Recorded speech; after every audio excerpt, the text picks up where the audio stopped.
panelists. Thanks, everyone.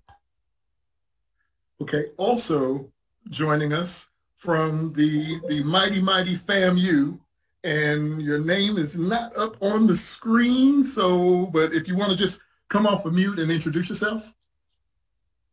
Hi, yes, my name is Tamonica Jones, and I attend FAMU Law School. I'm a 2L there, and I intern for the Florida's branch of the NAACP. All right, and ladies and gentlemen, one other thing that we're going to do right before we get started, I'm going to pull over 2 more people to the panelist side, and that'll make up like a small audience that, you know, if David's got some questions or if you want some feedback, that, you know, he'll be able to pull from those people. So when you see it pop up on your screen, I just want you to accept, and it's going to pull you over to the panelist side. But ladies and gentlemen, having said all that, I want to read a few things to you about Mr. David Honig before he gets started. David has been a member of the NAACP since 1962. He is a career civil rights attorney, and his specialization has been in telecommunications. He's actually worked on a Supreme Court case. The first time was in 1982 in the Claiborne hardware litigation case, and actually won that one 8-0. He was on the legal staff of the national office in 1988, and along with Deputy General Counsel Chuck Carter, he wrote the Legal Redress Handbook. So for those of you who've been around for a while and you had the old copy of the Legal Redress Handbook, David had a hand in taking the original notes and things that came from Thurgood Marshall's time with the association and putting that together into the original Legal Redress Handbook. He served as the chief counsel for the Maryland State Conference, the Miami branch, the Queen Anne's County, Maryland branch, and for the Florida State Conference since 2009, and has built up the legal redress capacity of the Florida State Conference so that right now they have 62 volunteer participating attorneys, and he has trained and mentored over 100 Black lawyers around the country. So ladies and gentlemen, I want to introduce you to my friend, Mr. David Honig. Wow, thank you so much. It's hard to live up to that introduction. I appreciate it so much, though. And I also want to take my hat off to Tamonica Jones, who is here on the panel, who is one of our fellows for the Florida State Conference, is in her 3rd year of law school now, going into it, so that she can be a civil rights lawyer. She pulled 2 all-nighters to pull this PowerPoint together that you're going to be looking at, and did so much of the research. Tamonica, thank you. I wish we had 10 more like you. Why don't we go to slide 2? Okay, so ladies and gentlemen, let me go ahead and share my screen.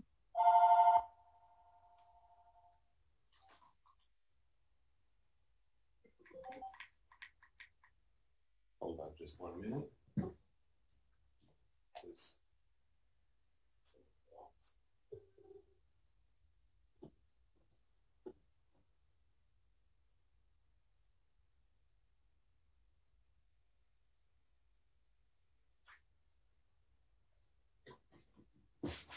Okay, are we set? We're all set. Okay. It's sort of an understatement to say how important this work of civil rights law is to the nation and, of course, to the NAACP. It is probably regarded by most people who don't know much about the organization, and those who do know a lot about the organization, as some of the most important work that we do. We're the organization that brought the nation Brown versus the board and 20, 30 other cases like it around that time, and that are defending now to be sure that these holdings by the Supreme Court, as well as constitutional provisions, as well as court cases and statutes promoting civil rights in various phases, don't go away. We'll get into that more in the next couple of hours. We all know of the bylaws for units, which has almost been referred to as our Bible. It describes what a legal redress committee is and what its obligations are under the bylaws for units. It is, and you can put slide 3 up, 3 things that a legal redress committee does. First, investigate all cases reported to it. Second, supervising all litigation in which the unit is interested. And the interesting word there is interested. That means even if we are not the plaintiff or, God help us, the defendant, litigation is to be monitored where we are interested in it, which is the whole panoply of civil rights matters. And keep the national office and the branch informed on the progress of every case. We do not give general legal advice. We are not a law firm. Often people make the mistake of thinking that we are. Instead, we connect lawyers to potential causes, but we're not a law firm ourselves, and that needs to be emphasized to everyone that we interact with. Put up slide 4, please. The Legal Redress Committee doesn't just sit and wait passively for complaints to be filed to take action when wrongdoing is apparent. We are not passive. We can investigate on our own. We can bring an issue forth for redress. In Florida, we're famous for one such example, the Trayvon Martin case in 2012, where we learned about it, and immediately President Nweze went to the Attorney General of the United States and asked for an investigation the same day that we learned about the case. They granted it like in 12 minutes after they had a copy. That's because we elected a good president who appointed a good Attorney General. But we did that regardless of whether we were going to be able to connect with the family, which was in mourning. We knew it needed to be done, and we did it. Slide 5, please. Remember that the Legal Redress Committee is a standing committee, and it doesn't operate in isolation. It's like any other committee. Once the Legal Redress Committee arrives at a recommendation on how to proceed in response to a complaint, its recommendation needs to be brought to the unit's executive committee and later the general body, just as we would handle any other committee matter. It doesn't have an identity, in other words, outside the identity of the branch or the state conference. Slide 6. Branch and state conference legal redress committees always coordinate their work with the General Counsel of National. That's Jeanette Leward. She is also the General Counsel of each NAACP unit. Units do not have their own general counsels other than the General Counsel of National. The units are essentially subsidiaries of National. For example, I'm Chief Counsel, but I am not the General Counsel. That's Ms. Leward. Slide 7. The term participating attorney is an important one to know. What is a participating attorney? Those are members of the Legal Redress Committee who are lawyers and could be a member of a unit or the state conference or both.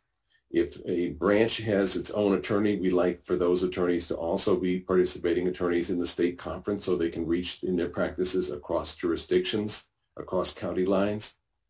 A participating attorney is expected to do two things. One is to be a mentor to law students or young lawyers. And the second is occasionally consider taking a case for a deep discount or pro bono, which means without compensation. They're not required to take any case, but it means that we can circulate a request for legal assistance to all the participating attorneys in our state, and usually someone will come forward and be helpful. In Florida, we have 62 participating attorneys. We need 400.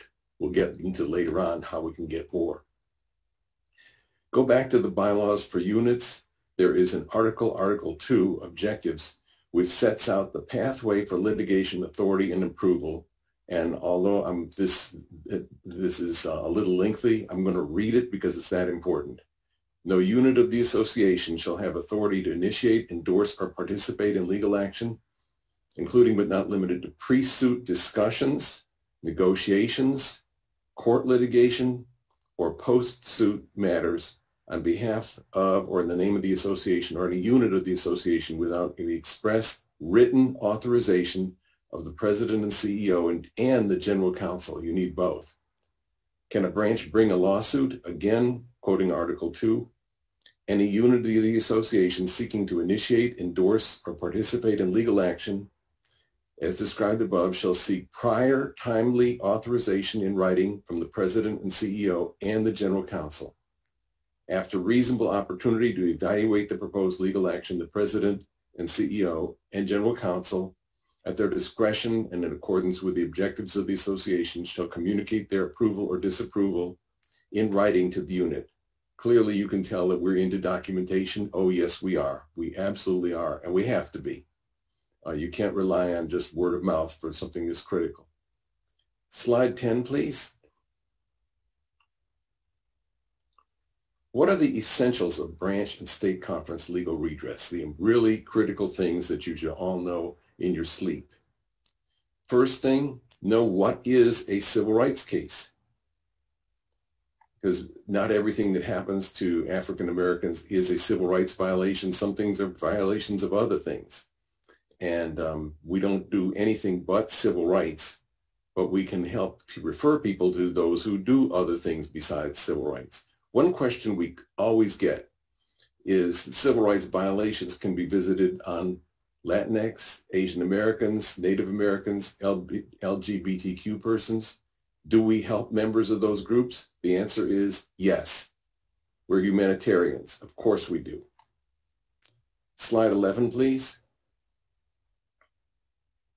You should know what creates a lawyer-client relationship. And you know, if you're a member of the bar, you know that your bar rules will expect that lawyer-client engagements be in writing and be clear to lay people.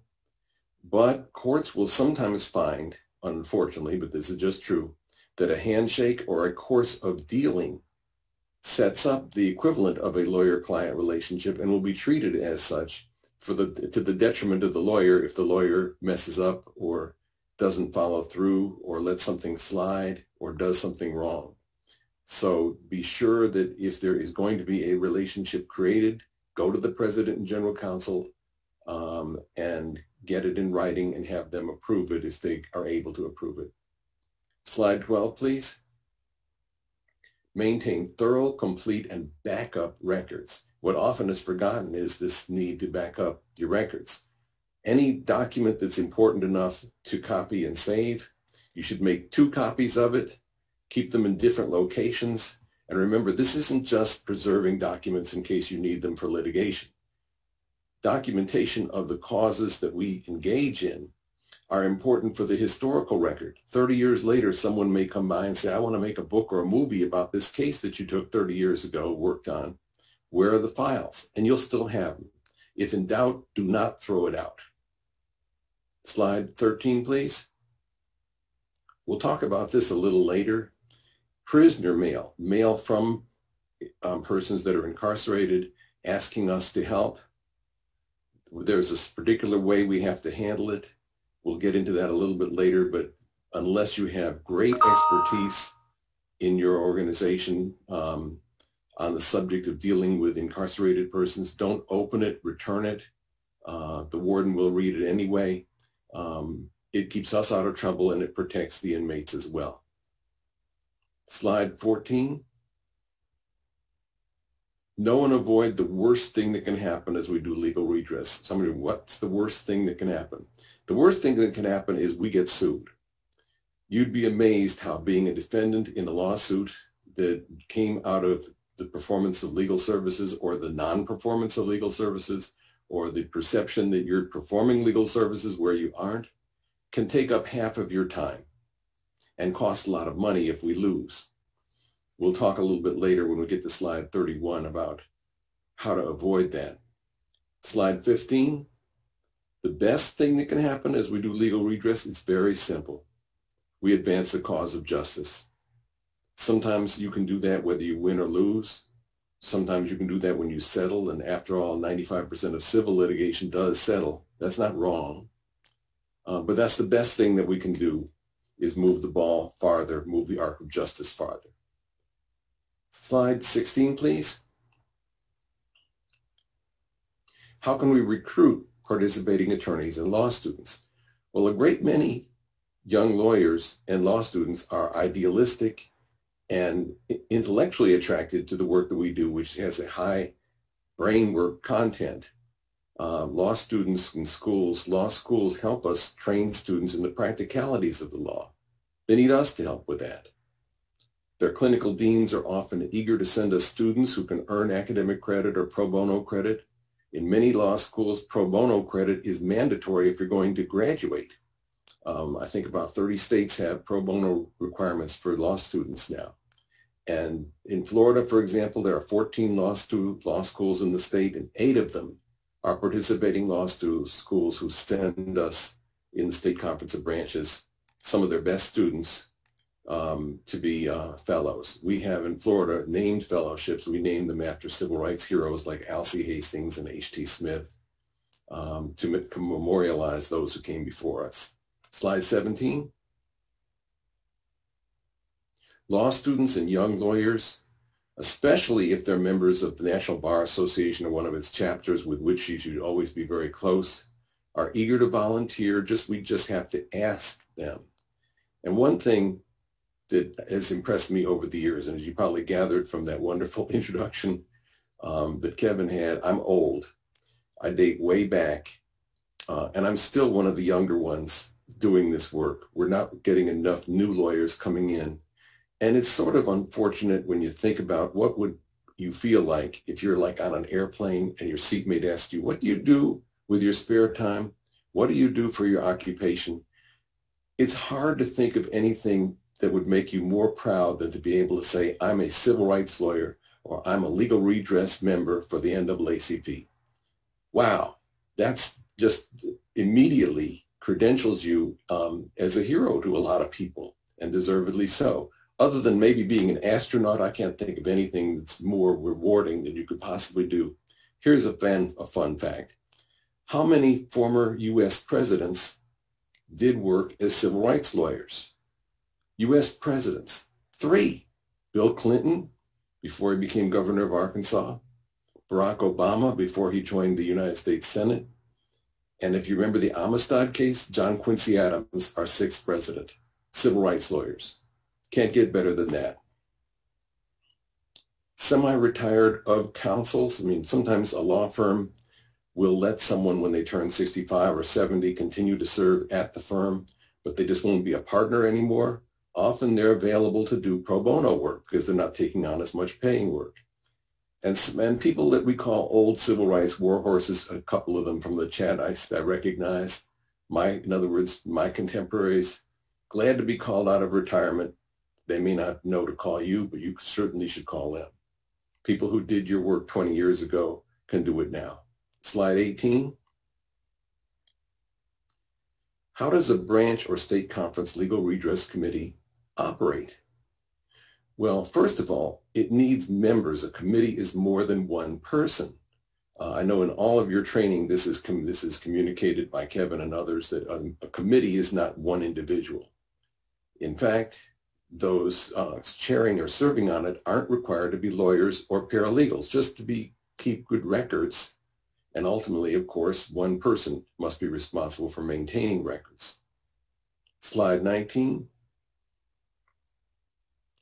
Always make it a point when you are elected to become president of a branch or appointed to be chair of legal redress to get in touch with local attorneys and find out who can you recruit to be a member of the branch or state conference participating attorneys coterie, or committee as we sometimes would say.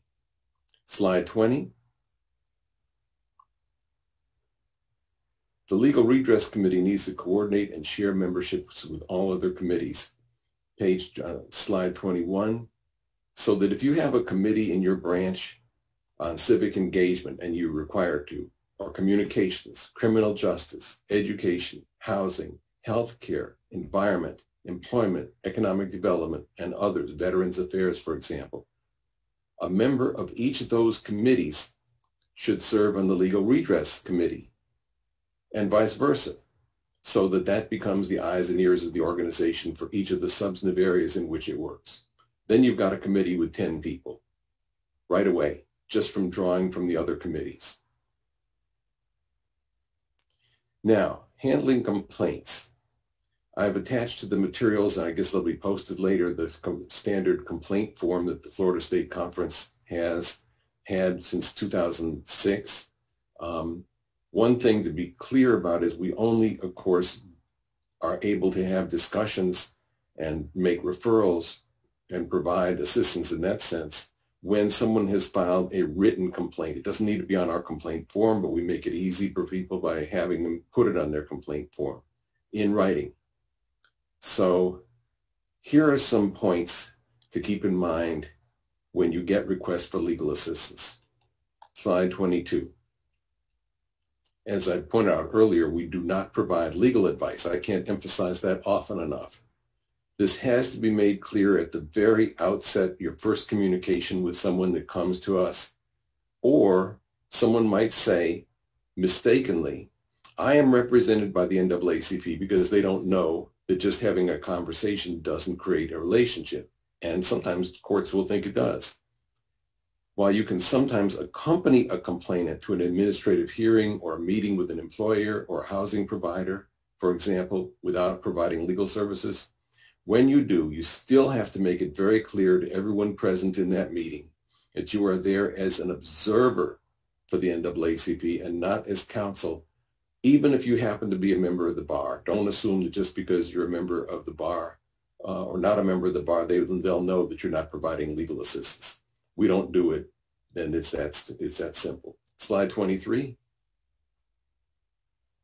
We usually do not get involved in matters that do not involve race discrimination, but we can connect aggrieved persons with counsel.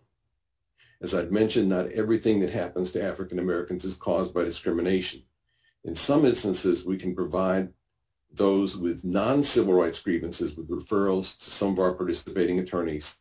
Many of them will consider providing representation for a discounted fee. And frankly, if they're able to earn some revenue from such an undertaking, that makes it easier for them to take other cases pro bono. We're helping them build their practice, which is a good thing to do.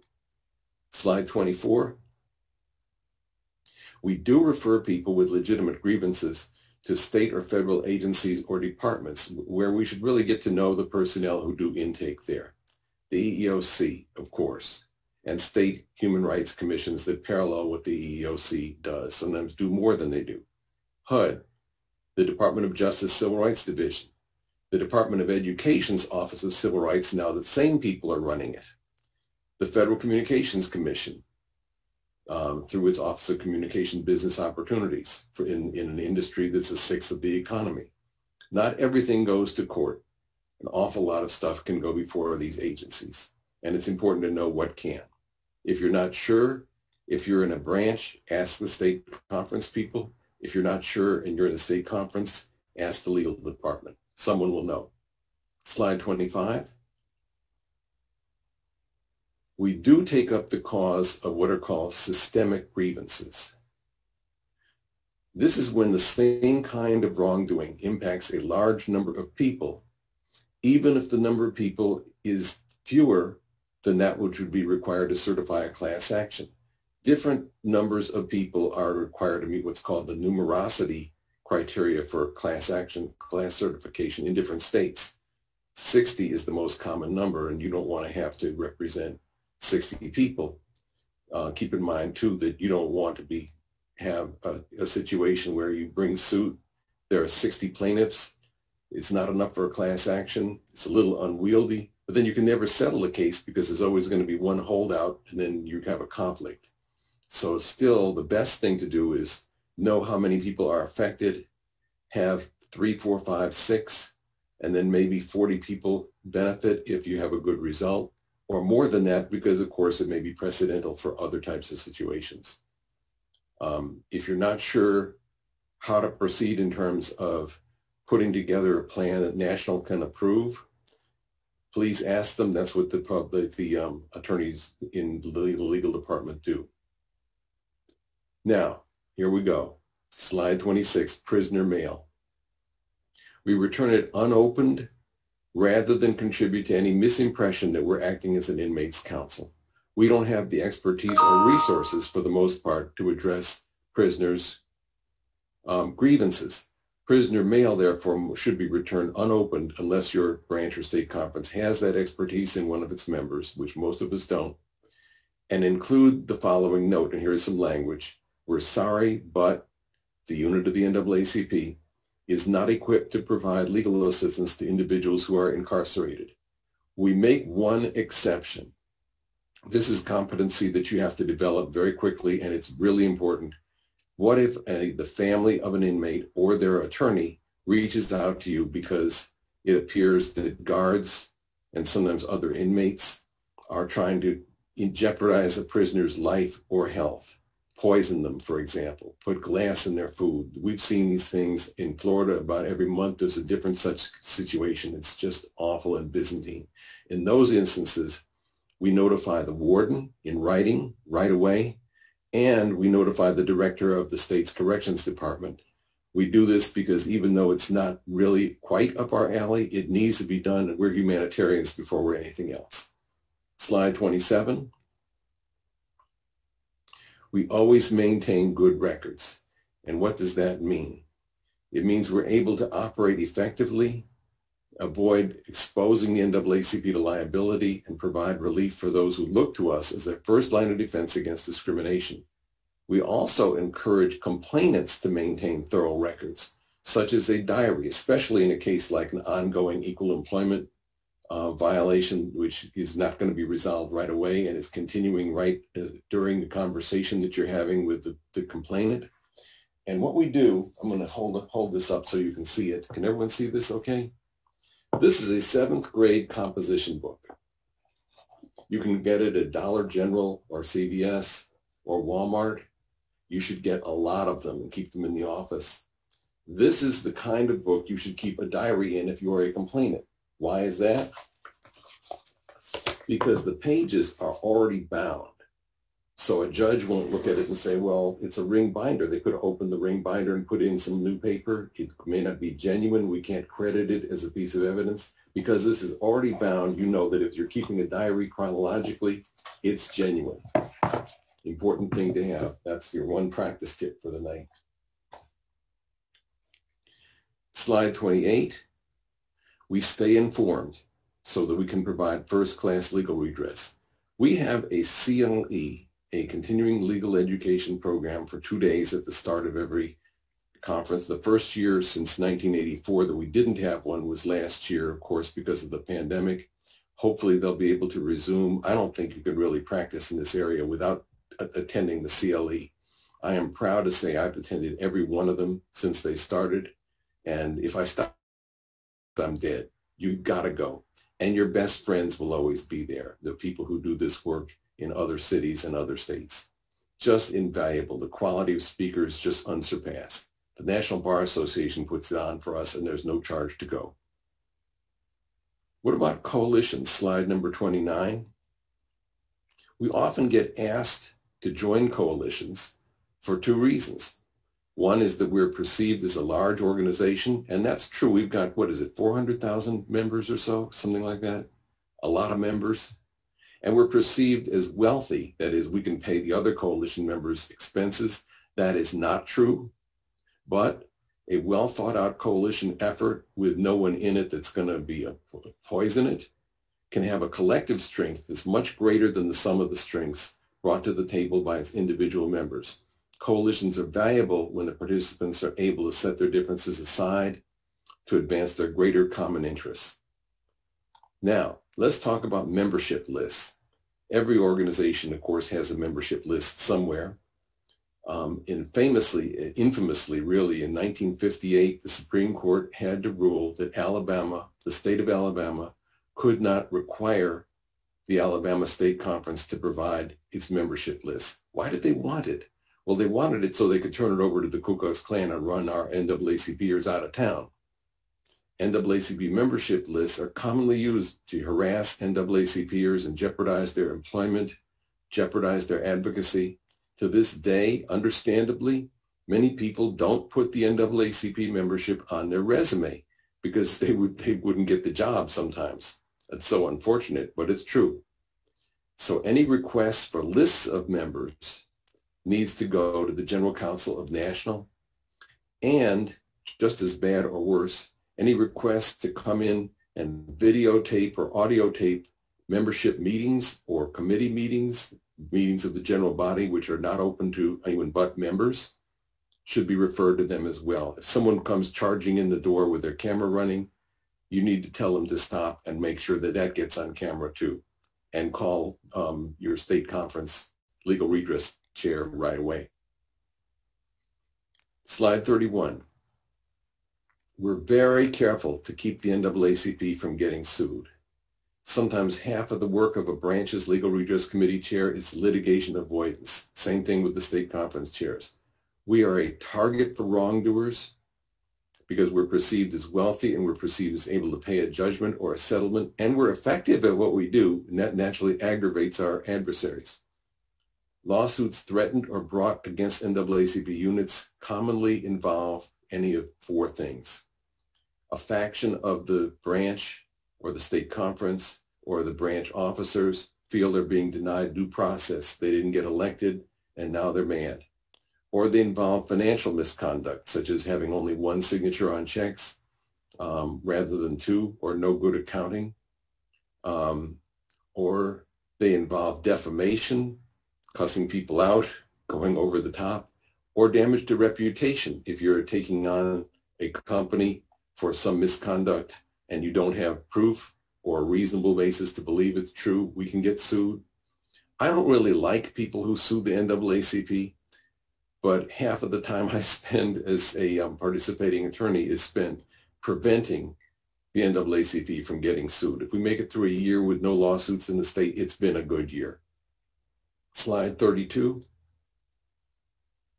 What I'm about to go through, these are 11 points, each with its own slide, is called the NAACP way. How we go about doing things. How do we brand ourselves? And I wish I had written these, but I didn't. Roy Wilkins did. And later on, I'll remind everyone who Roy Wilkins is. But these are just good things to remember in terms of the way we go about doing what we do, which is better than the way most legal redress organizations do things. Slide 33, we're open-minded. We maintain a healthy dose of skepticism. Slide 34. We learn what both sides' stories are before we choose one side or the other. This can be awkward because sometimes one side comes to us just knowing we're going to be siding with them, but we still have to do our due diligence and learn the other side of the story, because often there are different sides of the story. Sometimes there aren't, but sometimes there are, so we have to know. Slide 35. We make decisions based on knowledge and research, not rumor and speculation. Slide 36. We make decisions as a team. And what does that mean? It means that everyone on the team gets to participate in making the decision. Slide 37. We exude dignity, channeling our inner Roy Wilkins. He was the CEO. They called it executive secretary when he came on. And think about what happened during these years that he ran the NAACP. 1955 through 1977. Those were amazing years, and he steered the ship well during that time. He was not known to be a flamboyant person by any chance, by any sign, but he nonetheless, in his often understated way, and with huge amounts of dignity and strength, carried the organization for almost a generation. Slide 38. We use reasoning rather than amplitude or adjectives to advocate in the most powerful way. Take a look at some of our press releases. If you go on our website, you'll see them posted. And you'll see one thing that distinguishes them from press releases of many other organizations is there aren't a lot of adjectives in them. That's not the way we do things. We just let the facts speak for themselves and know that if you write a press release or a statement or testimony with just powerful facts, that's even better and even more memorable and stronger than when you use a lot of adjectives to think that you're waking people up. Slide 39. We give notice where it is deserved, and it almost always is deserved, to give people a heads up that, hey, we're about to file a complaint against you or something such as that. Good to let people know so they don't read about it in the papers. We're not trying to embarrass people. We're trying to get justice. Slide 40. We exhaust administrative remedies, but we remember, and you know who made this famous, how long? Not long. A great preacher, Martin Luther King. Those were his words. Slide 41. Before we engage in battle, we secure guidance and approval from national, of course. And slide 42. When we fight, we're tenacious, we're fierce, and we can't be defeated ultimately. Some people are afraid of the NAACP. They probably should be. Let's go to slide 43. We're going to talk a lot today and also some of tomorrow about substantive civil rights law. The most important and immediate issues in the next few months, of course, are going to relate, as you can expect, to voting rights. There's so much there that we're going to start tomorrow just talking about voting rights. Slide 44, let's start talking about kind of the second most for many people, and in a normal year, the most critical area that we not litigate in, but advocate in, equal employment. Question, slide 44. What is unlawful under Title VII of the 1964 Civil Rights Act? And you should know this. There are 5 things. Employment discrimination based on race, color, religion, sex, or national origin. That's what's covered by Title VII. Race, color, religion, sex, and national origin. The most famous case, the most important case in federal equal employment litigation is Griggs versus Duke Power. The citation is in the materials. And is it still good law? What happened in Griggs was that Duke Power Company in Virginia required certain workers on their assembly line and their plant to have a high school education. That was not a job requirement. They did that because that diminished the number of people of color who didn't have that credential but were perfectly qualified to actually do the job. There was no business justification for it. And what the court found, of course, was we can't prove, the plaintiffs were unable to prove that the disparities that resulted from this credentialing decision by the company were intended deliberately to diminish the number of African Americans who could work in the company. We'll get into this question of disparate impact and discriminatory intent later. It's the biggest dispute that's being decided by the Supreme Court this term. But it affirmed, Griggs did, that the standard is disparate impact. In other words, there's liability even if you can't prove that it was intentionally done to disadvantage people of color. In many cases, and in most cases that get up to the Supreme Court, it's almost impossible to think of any other reason or any other justification but trying to disenfranchise or diminish opportunities for people of color that explains a policy. But sometimes people aren't loose enough to admit it, and thus you have to look at disparate impact. Slide 46. What is retaliation, and why do judges care about it? Not just judges, but administrative agencies. Often, a complaint of employment discrimination will be filed that'll look like this. I was discriminated against in terms of my hiring, promotion, demotion, working conditions, tenure, on account of my race. And when I made noise about this within the company and told others what I was about to do and asked them to join with me and tried to collect evidence and brought it to my union, I was demoted or fired. That's retaliation. It's very common for decisions to emanate from the courts that say, well, they haven't proven their case when it comes to employment discrimination, but they did prove that they were retaliated against for having in good faith exercised their rights under the petition clause of the First Amendment. Remember, the First Amendment has 5 things that it does: freedom of speech, press, religion, assembly, and petitioning for redress of grievances.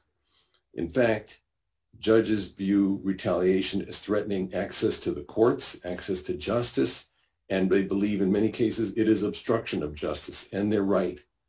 So they may be very conservative on the merits of your actual equal employment complaint, but they'll be very progressive, it seems, when it comes to leaving the courts open for an opportunity to seek redress. How does the EEOC manage its docket? This is slide 47. It used to be, just 10 years ago or so, that the backlog for some EEOC offices was like 7 years. So by the time you file a complaint, it's time to retire, and people get discouraged and go away when they don't get relief in a reasonable time. They have improved substantially. I think it's fair to say, and I know there's some equal employment practitioners in the audience, that in most states it's a year or less now to investigate and to determine what to do. And there are a number of things they can do with a complaint. They can find no probable cause and just write a letter to the complainant with a right to sue letter. That is, there's no probable cause that we find that there may have been discrimination or retaliation, but you're free to go to court. Or they can find probable cause and issue a right to sue letter. And in some cases that are especially strong, they can bring suit on their own, EEOC versus name of company. That process has enabled the EEOC to manage its docket much better. It's important to know, when they find probable cause, that's not a merits finding that you can immediately take and cash in effect. It just means that people with expertise on the subject matter are pretty good at guessing which side is going to prevail in a courtroom, so that most cases where probable cause has been found, in fact, settle before they go to court, which is a good way of getting justice, and that's what the framers of Title VII intended. Slide 48. What is the statute of limitations and how can complainants avoid it? The answer for the EEOC in Title VII is 180 days, but if there's a state or local agency enforcing a non-discrimination law, it's 300 days. We're going to talk about that later when we get to slide 63, but of course, when you think, well, why would a state or local agency also enforce non-discrimination laws enforced by the EEOC? Because they were around earlier. Way before 1964. The first one actually was in Chicago, and a few months later, the second one was in Minneapolis, later extended to Minnesota. Today, it is the Minnesota Human Rights Act, dating to 1948. And of course, it still exists. That statute that created that agency was written by the mayor of Minneapolis himself. His name was Hubert H. Humphrey, the greatest president we never had. I'm going to get choked up because he was a hero of mine. But it was a criminal statute. Hubert wrote the original language that ultimately became Title VII to say, if you engage in employment discrimination, you go to jail for 30 days. Wow, how things have changed. Slide 49. Education law, what we're best known for probably. What do we seek by way of education advocacy? This is very straightforward. Every child gets a high quality education. I'll tell you a personal anecdote about why I got interested in desegregation law. When I was in high school, when my senior year, I attended two schools, one close to my home that was an almost all African-American school, and the other one out in the suburbs where I went for my AP classes. They had a senior trip at both schools. The senior trip at the suburban school was a chartered flight to Paris, France for the senior class. The African-American school, the senior class trip was we got on a school bus and went to the zoo. The zoo! And they thought that was an equal education because both of us in both places had an opportunity to go somewhere. That's an extreme case, but it really got me thinking maybe there's something I should do about this after I finish school. All of us have stories like that, and I hope someone writes a book about them someday, how I decided to do this work. Slide 50. This is kind of the most critical thing about desegregation law. Brown versus the board gave us a template and a great tool. But Brown versus the board, some of you will remember there were two decisions named Brown versus the board within 2 years. There was a 1954 decision unanimously saying that separate is inherently unequal, but it didn't really direct the offending school boards to desegregate right away. It left that question open. Of course, various southern states and southern school boards sought what amounts to reconsideration. And in 1955, the court said, well, we'll tell you how fast we expect compliance with this order. We do expect it to be complied with. I know that's going to be difficult, but you have to do it. It's the law. But we will expect you to do it with all deliberate speed. Well, guess how fast that turned out to be. Jump ahead 13 years to 1968. Green versus New Kent County, Virginia Board of Education comes before the U.S. Supreme Court. And it turned out that during those 13 years, that Board of Education and most boards of education in the South and many in the North did nothing to comply with Brown versus the board. So that decision said that with respect to 5 factors, sometimes counted differently as 6, a federal judge had to clear you as not having conducted any administration or operation of your school system, where the Jim Crow determined the extent of disparities. There could still be disparities, but they couldn't have been caused by Jim Crow. And that was with respect to diversity in the faculty, in the staff, to transportation, sometimes called busing, extracurricular activities. Do people get to be on the golf team, for example, or the tennis team? And facilities, those things. Since then, there was another decision called Freeman v. Pitts that's very important that people know about, 1992, U.S. Supreme Court, that said additional factors may also be considered. We have a case here in Florida in Indian River County that's considering 3 of those disparities, one of them being discipline. Did you know that wherever it's studied almost, I've seen several studies in different communities, African American children are 3 to 4 times more likely than similarly situated white children to be sent to the principal's office or to be sent home as a way of discipline. And of course, that just makes people fall farther behind, get more discouraged, drop out of school, and eventually not end up being able to feed their families when they get one or form one. And a third type of, let's call them a Freeman v. Pitts issue, second one rather, is hate speech, where sometimes children can show up in school wearing Confederate flags for the purpose of intimidating Black students, Black children.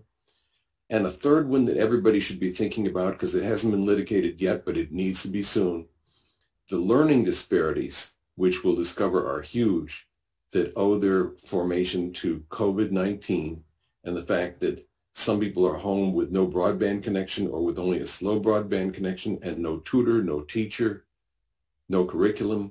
So what are we going to do? Just say, well, everyone is just going to start and repeat a whole year? Or are we going to let people proceed at grade level and fail? There's got to be some other solution than those two. But it isn't being thought about. But as soon as we beat the pandemic, people need to think about it and think about it now. Slide 51. How can branches promote equal educational opportunity if there's no case pending where a federal judge is still reviewing the progress toward all deliberate speed? Well, there's several things that can be done, but there's 2 in particular I want to flag. One, of course, is to make use of the Department of Education's once excellent and soon to be excellent again Office of Civil Rights. Among other things, when the federal government provides funds, which may be 10% of a school district's budget, give or take a bit, shouldn't they ensure before they write that check that the school district is in compliance with Brown versus the board and its progeny? And second, one thing that you can certainly do is run for a membership in the school board or encourage others to run for the school board. The majority of school boards are nonpartisan. It's a good way to become active in politics as a public official. And if you have children or used to or know others that do, good thing that you can do for the community. Let's talk next about housing discrimination. Slide 52. What does the Fair Housing Act of 1968 do? The answer is that it bans housing and rental discrimination based on 7 factors which you should know: race, color, religion, sex, disability, familial status, and national origin. Familial status is, for example, if you're a single parent. Slide 53. How do testers uncover and prevent housing discrimination? Testers have standing. That is, they've suffered an injury in fact that's fairly traceable to the challenged conduct and is likely to be redressed, is considered redressable by a favorable decision, even though they may not be intending to move into a unit that they go and test. They were injured because they know now that they can't. And it inflicts harm on a person to have to endure conduct such as going to appear and ask to be shown a good home, and certain ones will never be shown to you because of race. And you know that because they sent a white tester right afterwards and they were shown the same home and their qualifications were the same as you.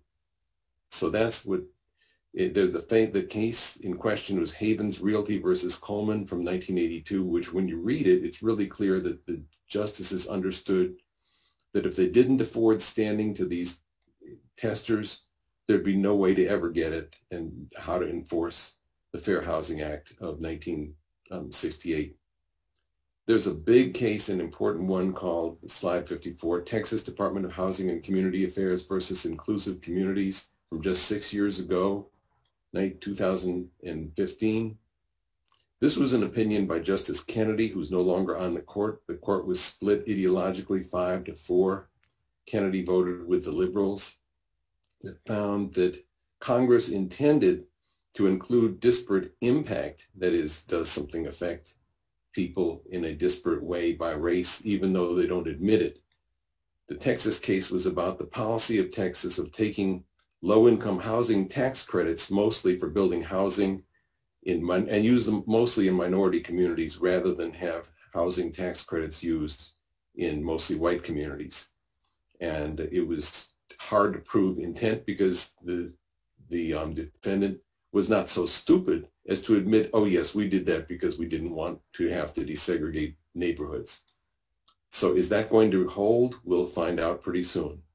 And finally, there are some emerging areas of civil rights jurisprudence that everyone should know about. 3 of them that we've been involved in are environmental law, where we enthusiastically endorse green technology.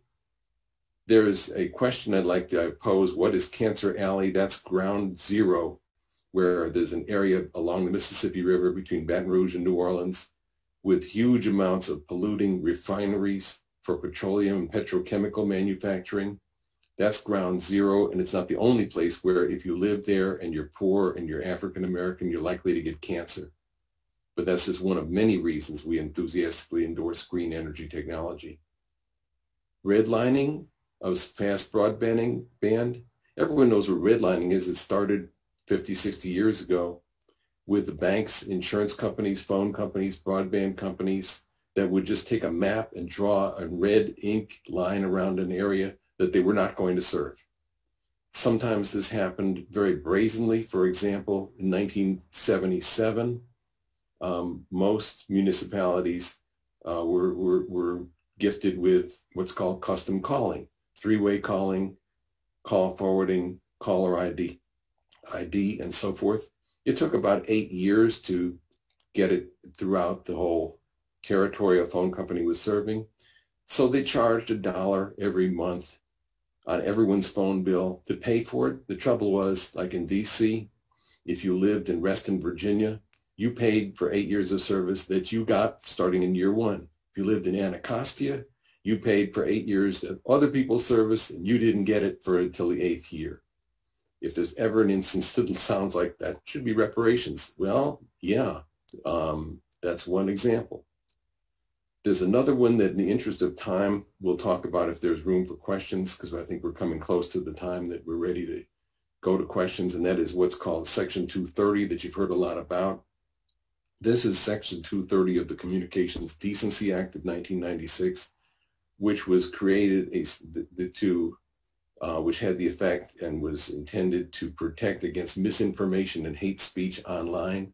by moderation by the platform. The platform could be a large one like Google or Twitter, or it could be a smaller one that would be ruined if there were litigation about, well, you've kept me off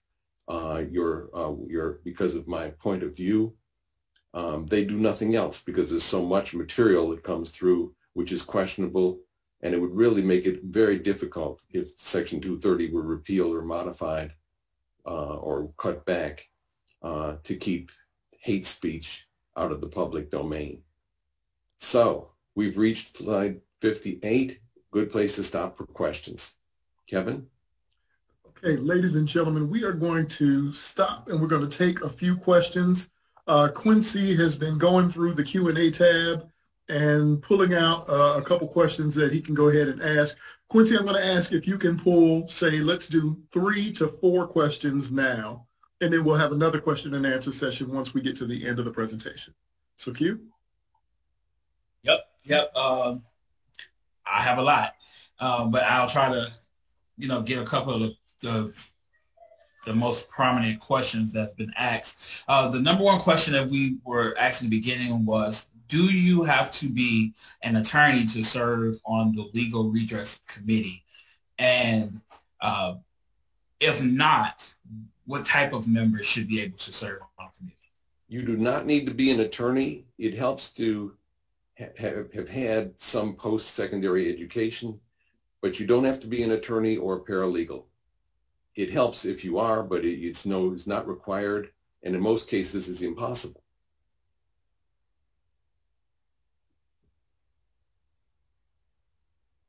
Okay, next question goes to Kevin. You can probably talk a little bit about this, manuals and training for committee members. Okay. Is that available? The actual civil rights training manual is being revised by the Office of the General Counsel. And as soon as the Office of the General Counsel gets that finished, we're going to go ahead and make that available to everybody. The next is a 2-part question. Can branches handle a class action lawsuit? If so, how do they go about handling it? And what type of legal complaints should a branch be receiving? Well, branches can handle class action lawsuits if approved by the president and CEO and the general counsel. Now, of course, one consideration is going to be these are very expensive cases to bring. So having pro bono assistance, sometimes from a big law firm, is very helpful. We often rely on the LDF, the ACLU, Common Cause, or the Lawyers Committee to help us find senior and very well-heeled attorneys and law firms to represent us pro bono if there's going to be a class action suit. And briefly, could you talk about the type of complaints the branch should be taking on as a branch, and what type of complaints should they be sending out to partners? It depends on the subject matter and whether the branch is the best entity to be a plaintiff. Usually it's not the best entity, but sometimes it can be. We have to be concerned about our standing. Are we injured as an organization if relief is denied? More commonly, what we'll do is try to help those who are most directly affected, which can be members or constituents or non-members, to find and connect up with an attorney who can help them. Now, one final question. Okay, we can get one final question in about receiving complaints from inmates in jail. Yes. If you do receive it, how do we go about handling it? And should we be sending this information to our, it says to other lawyers, I guess it's saying to other partners?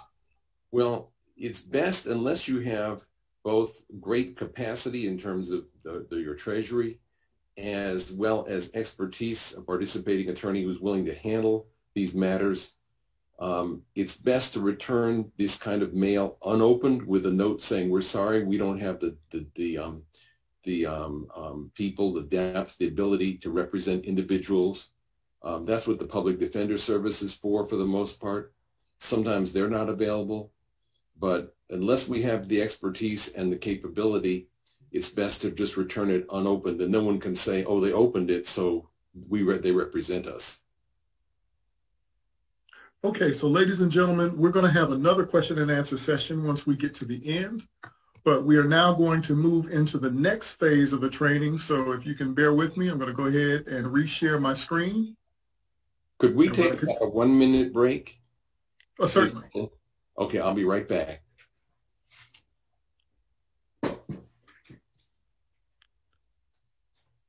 All right, so ladies and gentlemen, while he is gone, I do want to take a moment and introduce our Vice President of Field Operations, our Senior Vice President of Field Operations, Ms. Carmen Watkins, who has joined us. And Carmen, do you have a few words you'd like to share? Kevin, thank you so much. No, not really. I want to say thanks to David and all the work for this series and helping our units. I had this mask on, sorry. Helping our units get ready to have strong legal redress trainings and legal redress committees. I think over the years, we have neglected to strengthen that area, and we've got to get back to basics so that we can work in our community and successfully address the issues that come before us. So I've enjoyed listening. I need to go back on mute because I'm in a public space, but thank you once again. And thanks to almost 1,000 people who have joined us. Well, yeah, actually, we actually just surpassed 1,000. We are at 1,014 people who have joined with us tonight. One of the people who we've also pulled over to the panelist side to serve as sort of an additional member of the audience is Ms. Carmen Taylor. Ms. Taylor, are you available to say a couple words to everybody?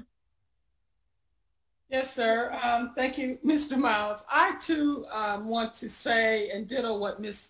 Carmen Watkins has said, and that as a national board member and one who has been with this association for many, many years, that this training that you all are rolling out now is so important and so significant. And Kevin, I have to give you kudos 50 million times over, because you are doing what this organization has needed to be done for many, many years. I only can emphasize and stress to everyone else, please make sure that you ask your branches, not just the persons who are chair of these committees, but everyone else to get on board and be participants in these educational opportunities, because that's what they are. They are educational opportunities, and I feel as though I'm being rejuvenated to this organization. So thank you, Kevin. All right. And David, I see that you have rejoined us. I am going to go ahead, share my screen, and get us rolling once more. Thank you so much. If you could put up slide 60. I'm going to talk first about the what we call the do's and don'ts of legal intake. Much of this, of course, we've gone over, but some of it, it's always good to know it twice and know it two different ways. I want to start with a gruesome personal story. I was the chief counsel for the Maryland State Conference of Branches in 1986 when I got a call that there was a 21-year-old African-American man found hanging from a tree, and it was impossible for anybody to climb the tree. Someone hung him there. He had been in a fight at work a couple hours earlier, was fired, and then next thing you know, he's hanging from a tree. No autopsy was done. He was just immediately buried. The medical examiner told me when I interviewed him, well, we think he hanged himself.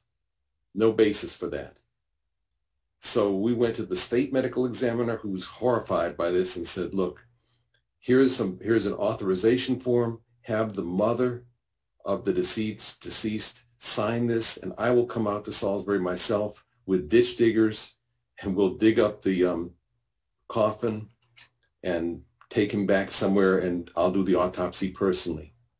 So the branch president and I went to meet with the mother, who had unfortunately been spoken with first by members of the state police, some of whose sons were Klansmen, as it turned out, and it threatened her with having her a false charge against another child if she signed papers relating to this autopsy. So this is a gruesome story. That was the end of it, by the way. That was all that could be done. So one question that I always ask when I interview potential fellows and participating attorneys to do our work is, suppose you're sitting in the living room with the mother, and you and the branch president come in and need the mother to sign these papers to exhume her son's body. Say how you'll go about it. I've had applicants for positions with the NAACP who went to Harvard Law School who got this wrong. There is only one correct answer. And of course, everyone here knows that answer is that the first thing you say is you express concern, condolences, and sympathy for this woman who's lost her son. You do that first. It's the first thing you say. And what else would you say? You wouldn't give you may know the law of exhumations, but that's not important. What's important is that we're humanitarians and we care. That's the first thing you should do in any case, but that really proves it. We had a session at the Florida State Conference where we asked the youth and college division students, and they all got it right. The adults, most of them did. Slide 61. We have a complaint form. It doesn't have to be a complaint when it's filed, which is on that form, but that sure makes it easier. It's important especially to read the fine print at the bottom of the complaint form to make sure that a person who comes to us with a complaint understands that we are not their lawyer. We will not provide legal advice. That protects both parties. Slide 62. Listen to the complainant at length. It's important that you be the person who cares enough to hear her out and afford her respect and dignity. No one else may listen. There may be nothing that can be done. The statute of limitations may have passed, and let's talk about that as well. Slide 63.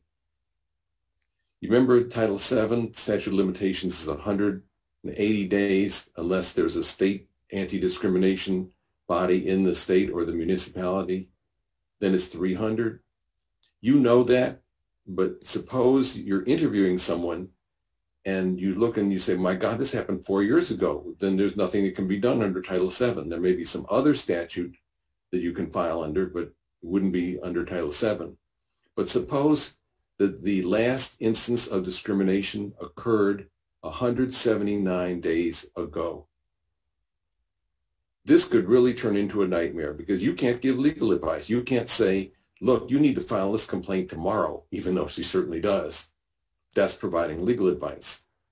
But you don't want to say nothing because then later you could have the association get sued by saying, I lost my rights because they knew there was this statute of limitations and they didn't tell me.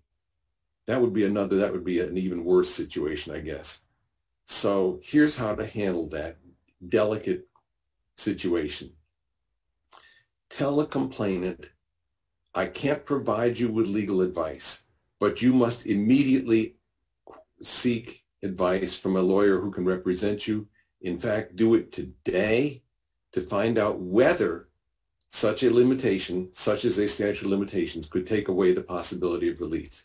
We can't advise you of that because we're not your attorneys and we're not practicing law, but you need to see an attorney right now.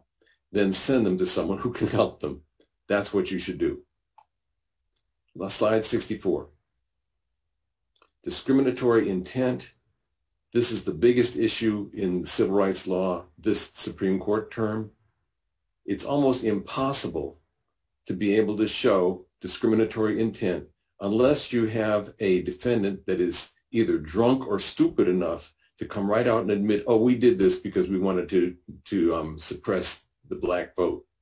Yeah, sometimes there's someone who will say that, but then maybe it's just that one person. There's always going to be some excuse. Oh, they misspoke. Oh, we didn't mean it. That's not our point of view now, and so forth.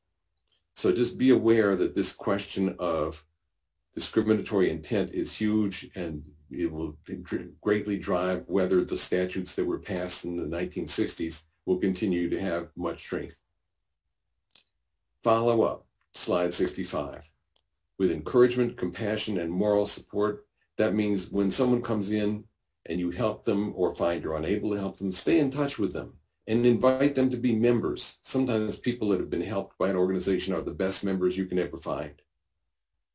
Now, 6 don'ts, things you should not do. Slide 66. Don't judge the complainant.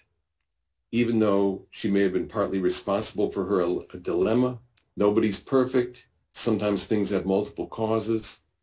The fact that she didn't handle something perfectly shouldn't be held against her in getting relief for what was done to her illegally. And remember, if you're a student of the Bible, John 8:7, what is that? Everyone knows, let the one who has never sinned cast the first stone. Slide 67. Please don't gossip. Even though we're not acting in a legal capacity, we behave as though we are. We observe the principles of confidentiality and integrity that would govern lawyer-client communications if we were practicing law and this was a real client. Don't gossip. Slide 68. Don't presume there's nothing we can do. There may be nothing we can do by way of legal redress, but other branch committees or state conference committees might be able to provide support relating to education, housing, economic development, healthcare, civic engagement. And furthermore, sometimes a complainant will have like 5 grievances, and there's no chance of relief for 4 of them, but you can still focus on the 5th one. Slide 69. What about working with our adversaries, people who have fought us before, who may not always play fair, who may have smeared us? Don't refuse to work with our adversaries and where they can help us advance the interests of justice. Again, those of you familiar with the Bible have heard of Matthew 5:44. Love your enemies and pray for those who persecute you. Amen. Slide 70. Don't be afraid to admit that you don't know what to do. Even very experienced lawyers sometimes make the mistake of just winging it, and they don't know if they're right or not. They just feel it would look bad if they had no answer for something. Don't do that. If your branch legal redress committee is stumped, that's fine. That's what the state conference legal redress committee is for. Send it to them. If the state conference is stumped, send it to the legal department of national. The legal department of national will not be stumped. They'll figure it out. And last, slide 71, don't give up. We are the NAACP. We know no fear, and we stay, and everyone knows this, fired up, ready to go. Slide 72. Let's talk about the media and legal redress. Those who say it's wrong to litigate in the press, to litigate in the media, don't understand how the media works. Transparency and public accountability are the earmarks of good journalism. The civil rights movement, and there have been many books written on this, is much the better for the media's coverage of what we do. Slide 73. All of us should know the basic principles of interaction with reporters, including bloggers and social media. Slide 74. Everything you say is on the record and publishable now with your name as the source, unless you have a very clear understanding based on a long-standing dealing with the reporter that what you say is off the record, stays off the record, that what you say is on background, stays on background, that what you say is on deep background, they can't name the NAACP, for example, much less you, stays on deep background, or is embargoed so that they don't jump the gun and publish something before it's ready. That shows the importance of having these good relationships with reporters, because if you have one and it's gold, you can proceed on background and inform them of the background of a story, so that when it comes out, it'll be a much better story. Slide 75. In dealing with the media, the state conference president or the branch president is the lead person, unless they designate another person to speak for the unit. That's really important. Who's our spokesperson? Who gets quoted in the press? Is it the head of the Legal Redress Committee? No, unless the president designates that person to speak. Usually it's better it to always be the same person, and the press gets used to dealing with that person, and that would be the CEO, that is the president of the state conference or the president of the branch. If it's a national issue, it would be Derek Johnson, the president of national. Slide 76. Which medium to use depends on who we want to reach and what we want people to do once we reach them. This is a question of what sometimes is called demographics, sometimes psychographics is part of this as well. Knowing which medium, which channel, and that's determined by what we want people to do, who we want to reach. Slide 77. It's embarrassing. Sometimes all of us have made this mistake at one point or another in our careers of putting out a release and not sending it to the black press or not sending it to them first. And then they'll call and say, why did you forget us? We're here to cover you. It happens. Don't be embarrassed. They want to cover our issues and they do it better than anyone else. We empower them by going to them first when we can. Slide 78. There's something called presentation, which means how does the world see us?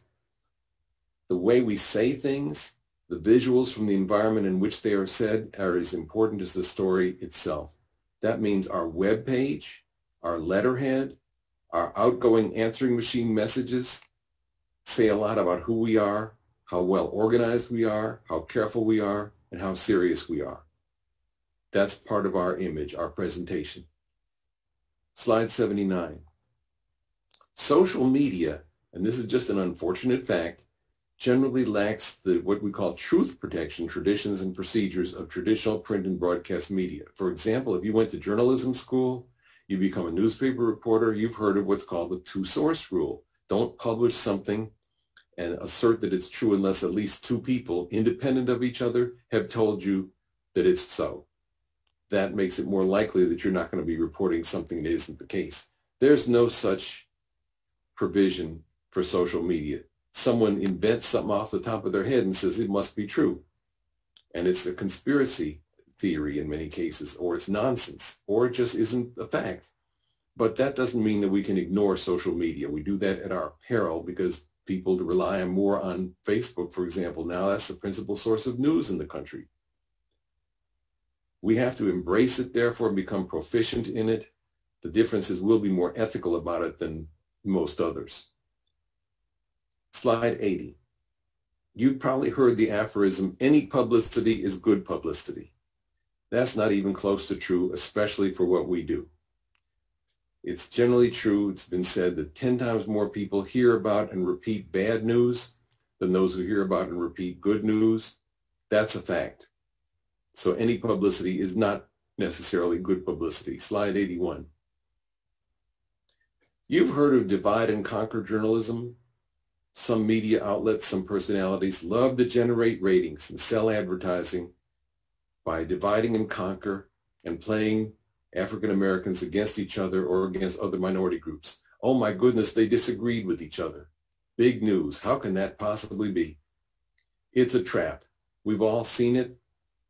The root cause of it is that some journalists think black people are not intelligent enough to disagree with one another once in a while. They're presumed if they're not of one point of view, something must be wrong. Sometimes it isn't. Slide 82. What are the 5 W's? Who, what, when, where, and why. That's the basis of good public relations. It's timeless and it avoids confusion. You can read a release, for example, or an op-ed. If it has all that in it, that's a good start. Slide 83. Don't be boring. National has a wonderful Department of Communications. They can help you choose the right media company, the right media, and convey the right message. Slide 84. We have an extensive toolbox. Oh my goodness, we can do all of these things. Press releases, appearances on a radio or TV show, op-eds in the newspaper, letters to the editor, FAQs, Q&As, social media posts, video clips, tweets, testimony, press conferences, press tours, statements from allies, mass organization sign-on letters from many groups, mass individual sign-on petitions, and much more. And our Department of Communications knows which ones to use, when, and how. Great skills they have, and they're wonderful at it. Slide 85. We have a goal for when we want our soundbite to be, the part that's going to be quoted and remembered, and that's to follow what's called the lead, L-E-D-E. The lead is the first paragraph of the story. That enables you to also frame your message so that it does three things. You start by telling them what you're going to tell them. Then later document the story, tell them what you're going to tell them. And then at the end, tell them what you just told them. They'll read one or the other, or hopefully all three, and it'll all make sense. That's called staying on message. Slide 86. What if a reporter asks you a question you really don't know the answer? It's okay not to know the answer to everything. And it's okay to tell the reporter, I'm not sure, I don't want to make a mistake. I will get back to you in half an hour by email. And use email in that situation, especially if it's a reporter that isn't particularly sympathetic to our point of view, because then there won't be an issue later of who said their word against your word, and it'll usually be their word that gets counted. Slide 87. Miles Davis was right. Who was Miles Davis? Obviously, you know, a great jazz musician. He was asked a question in an interview once, what is jazz? And he answered, it's not the notes you play, it's the notes you don't play. That could apply to the work that we do as well. We exhibit, for example, indignation, but we never exude bitterness. That doesn't work. We don't need a lot of adjectives.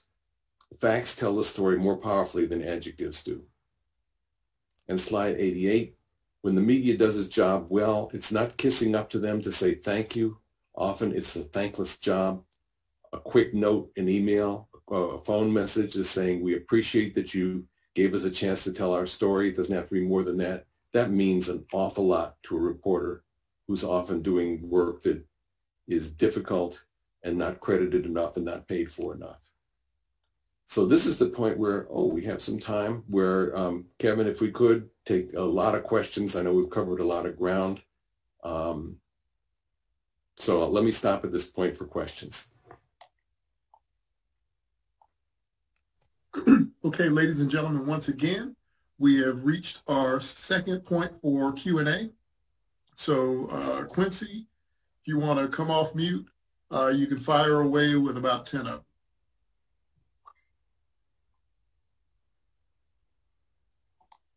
Quincy, are you there? You're still on mute.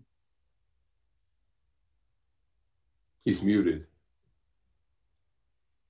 Okay, well, I'll tell you what we're going to do. I'm going to go in and start pulling them myself out of Q&A, and we'll let Quincy come back and get to it in just a second. All right, so let me see.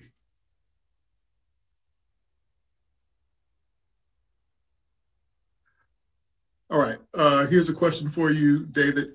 If there are COVID-19 issues with several prisoners, in addition to sending the letters back to prison, should anything else be done?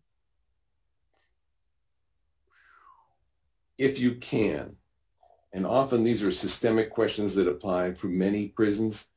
It's a matter most state conferences rather than branches should therefore take up, because you don't want to be in a situation where one jail or one prison is proactive in trying to avoid having inmates die or through not following public health guidelines, and others are not as careful.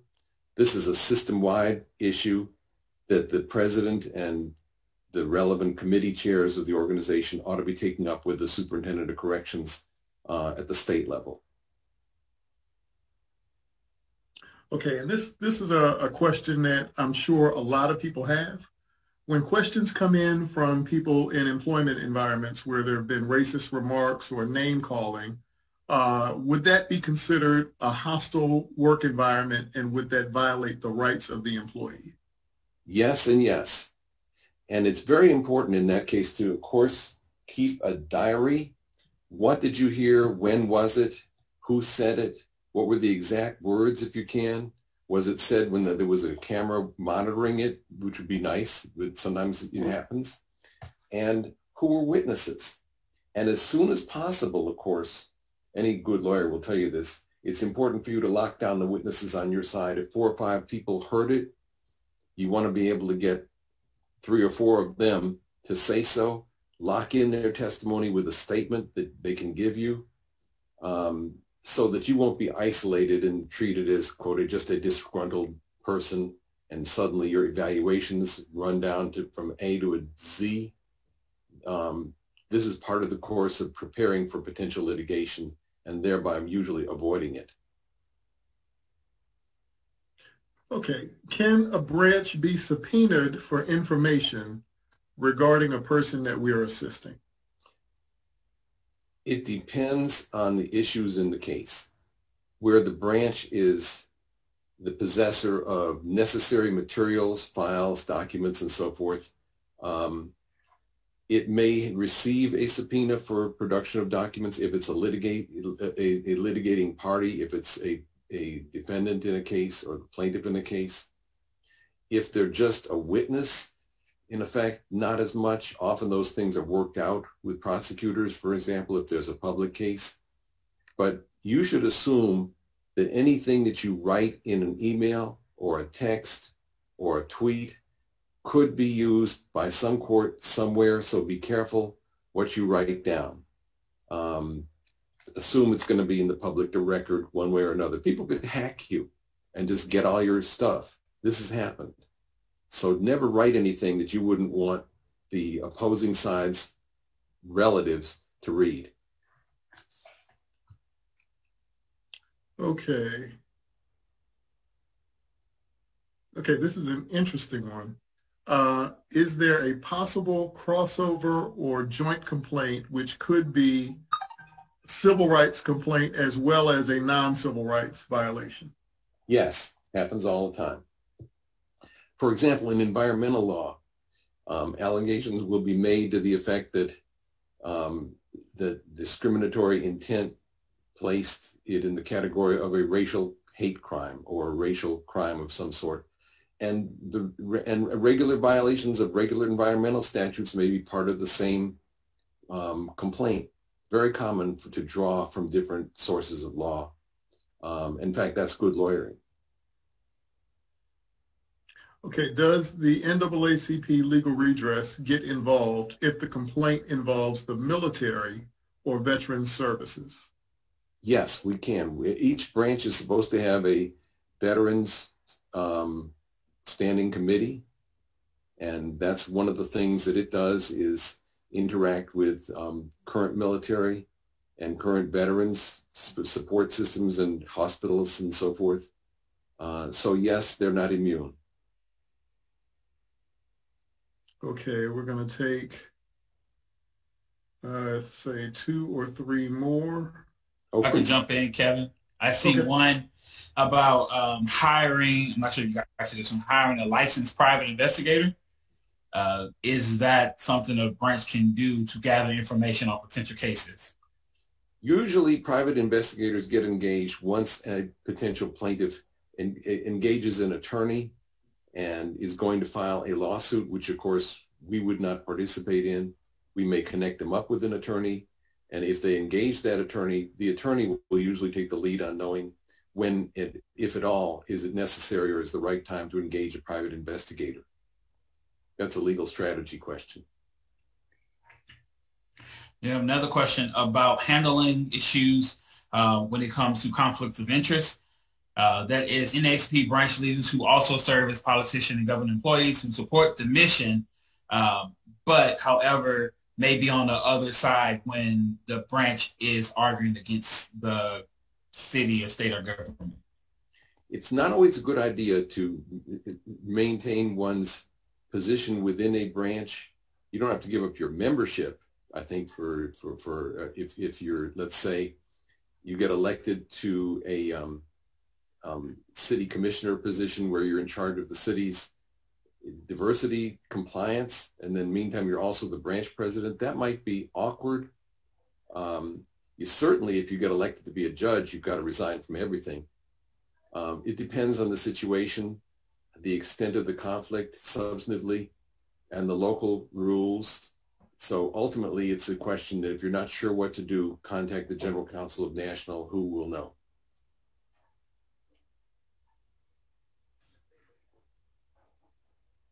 You want to keep going, Kevin? Great questions. Yes, keep going. Okay. Wow. Yep. Next question is, do units have the ability to intervene in a case if requested by a client if they already have representation? We would seldom do that. There are occasions where perhaps we would add strength and where we do have standing and are injured. More frequently, we would wait till a case gets up to the Court of Appeals, if it's a federal case, and then grant a request to file a friend of the court or amicus brief, as we did in Shelby County versus Holder. The Texas, Florida, and South Carolina State Conferences of Branches filed jointly an amicus brief in that case, which our point of view did not prevail, but it was a great experience. Can you give an example of a pro bono opportunities we should offer to law schools to assist them during their journey? Well, one thing that the Florida Fellows Program for the Florida State Conference does is we draft resolutions, which it's always a good legal skill to have for a law student to know how to draft a corporate resolution with all of the whereas clauses and therefore be resolved clauses and footnotes, so that every assertion of fact that's made in the resolution is supported by a competent, credible source. That's just good legal writing. And it is often that's kept one or two fellows busy for an entire semester, is drafting resolutions. Quite a number of our resolutions and those of the California State Conference as well get approved by national and become national policy. So it's a big deal. We also sometimes will have participating attorneys who want to have a law student come along with them when they go to court or when they go to a hearing before an agency person. So that's another good skill that can be taught and in which law students can participate. And Quincy, two more. Two more? Awesome. This question is around, says, could you comment on how a branch should handle complaints or requests for assistance during mental health cases? Often branches receive requests from community members to assist with legal battles for members who experience mental health problems. Well, you've just stumped the band, because I honestly have to follow my own advice and say, I don't know. And I would have to call the general counsel's office and ask, what should we do with this? Because there are statutes governing how much information can be disclosed, like HIPAA, about a person's health. And maybe there are some things we don't need to know. How to navigate that isn't something that I've ever had to do, because I just don't have the expertise. So I would ask national what should be done.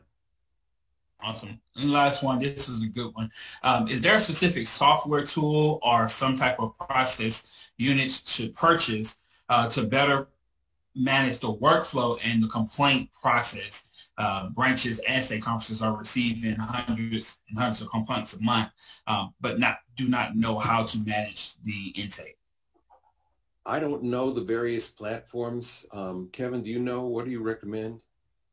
Do you have a recommendation? I don't have a specific recommendation for any one piece of software, but what we can do, we can take that back between myself and Quincy and VP Watkins, and we will have this conversation with our comms department and try to get you a recommendation when we get through the next part of the training, when we get to part 2.